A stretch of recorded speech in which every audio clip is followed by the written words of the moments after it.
Good evening. Now, in the past, it could be argued that nobles and aristocrats practiced a kind of identity politics of superiority. We were born better than you, they would say. But today, Jonah Goldberg argued in his book, Suicide of the West, we live in a culture with an identity politics that makes victims into heroes.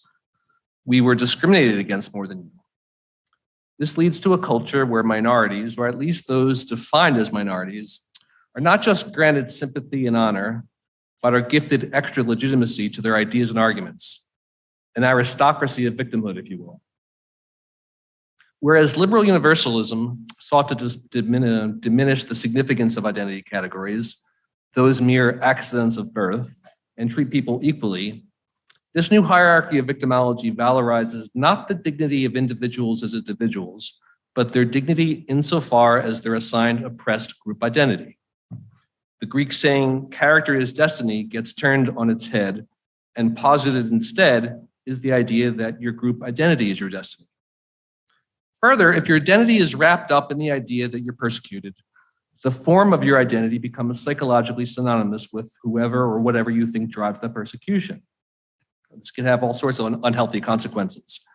You can start seeing evidence of your persecution where it doesn't exist because you need that evidence to sustain your sense of identity. You look for reasons to be offended. Obviously, this is most acute and relevant for forms of identity like race, gender, sexual identity, and religion. But this dynamic is not reserved solely for such things. The increasing popularity within intellectual academic circles of this Manichaean paradigm, dividing humanity into a morally pristine class of minority saints versus a group of oppressor fiends, has led to the mainstream media imputing such a moral binary to the Israeli-Palestinian conflict, positing a theory of justice based narrowly on which group has power and which group doesn't. Now, within this framing, where race and power mediate all human relations and thus adjudicates all claims of victimhood, Israelis will inevitably, regardless of the facts, be assigned the role of oppressor. Now, this doesn't merely demonize Jewish Israelis. It also promotes an extremely self-defeating fatalism that denies agency to Palestinians. The irony is that pro-Palestinian activists and their media supporters sometimes claim that all they desire, the only thing they're really looking for, is for Palestinians to be humanized, while simultaneously infantilizing those same Palestinians, imagining that the normal laws of causation, what commentator Rob Henderson describes as the reliable connections between good choices and good outcomes and bad choices and bad outcomes, don't apply to their situation.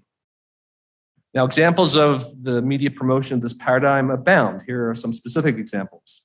On the day recently when a Palestinian terrorist rammed his car into a group of Jewish pedestrians, killing 3, including 2 young boys, aged 8 and 6, Sky News website headline told readers that a car drives into a crowd at a bus stop, evoking malevolent autonomous vehicle.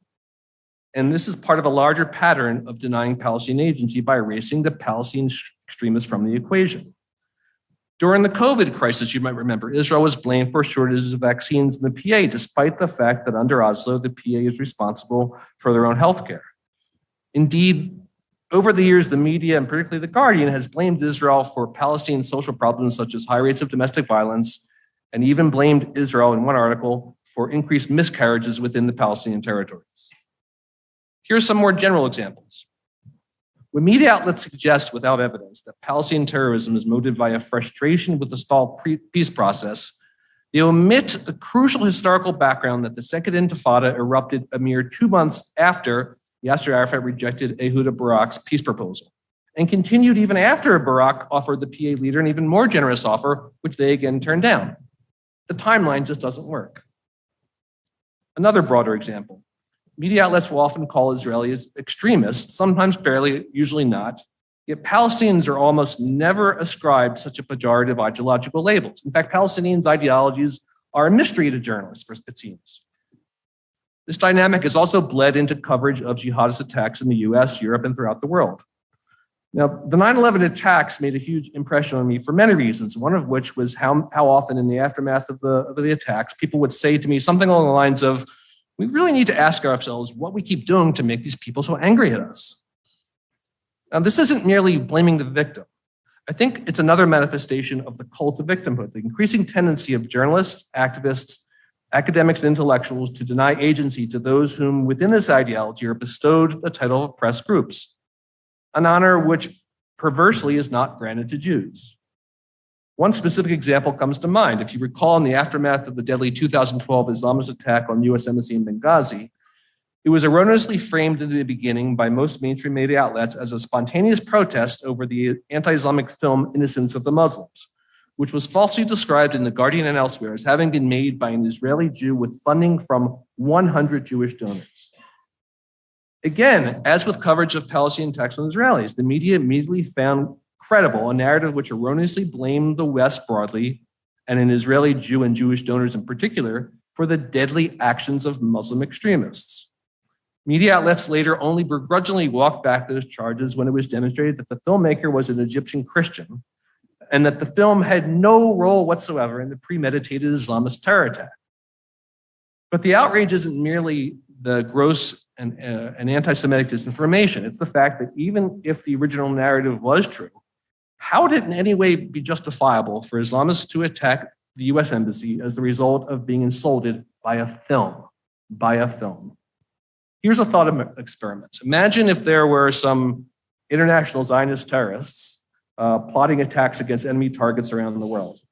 And just suppose that these radical Zionists launched a deadly attack on some foreign embassy following the release of an anti-Semitic film produced by a Muslim. Is it even fathomable that the media would frame the attack as the fault of the film's Muslim creator? The question, of course, answers itself. All right, so more than just complaining about the problem, let's think about how we respond to such lethal journalism. The tendency of media outlets in the name of progressivism and in the name of afflicting the comfortable while comforting the afflicted to manipulate news coverage in a way which threatens Jews and emboldens the very aggressive forces at Western values more broadly. Well, of course, aggressively challenging the media lies, distortions, and moral double standards, as camera often does, is of course extremely important. However, I think there's a broader fight that's worth engaging in, the battle of ideas. To save and promote classical liberal values, the ideas which were revolutionary in their day, which were ushered into the West by people like Locke, Mill, Montesquieu, Madison, and Hamilton, but which are sadly increasingly under attack by both the left and the right. A few ideas that I think are worth remembering, how we got here. The veneration and codification of individual as opposed to group rights, which are protected via the neutral application of laws. The idea that we should judge each person not by their station or their family heritage or by their victim status, but by their decisions, actions, and achievements, that is agency. Human agency over fatalism. The sacredness of the individual over the group.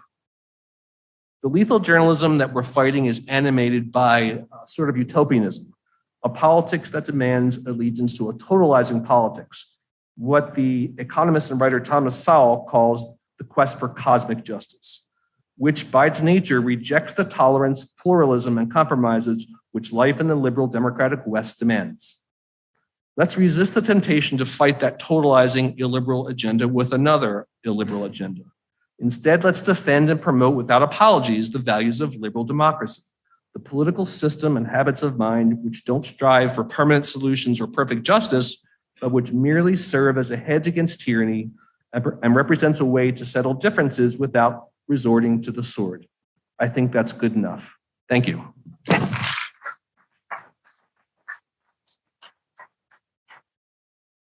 Okay.